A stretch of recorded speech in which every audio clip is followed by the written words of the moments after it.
एक गरीब दोस्त मंशूर दिया है।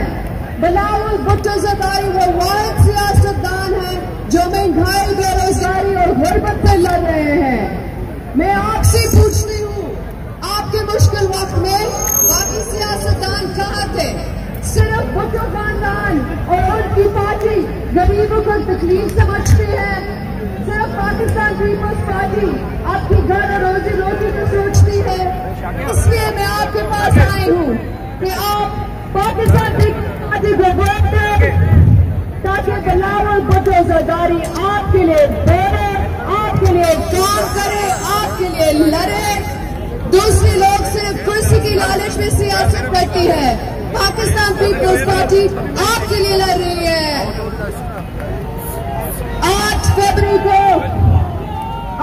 फरवरी को तीर पर मोहर लगाकर बिलावल भुट्टो ज़रदारी को मौका दो कि वो आपके लिए और आपके हुकूक के लिए लड़ सकते हैं।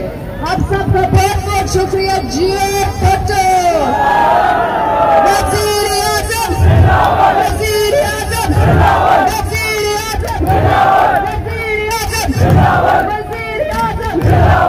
बहुत बहुत शुक्रिया। इंशाअल्लाह ताला 8 फरवरी जीत आपकी होगी, जीत अवाम की होगी, जीत वलीर की होगी, जीत पीपल्स पार्टी की होगी।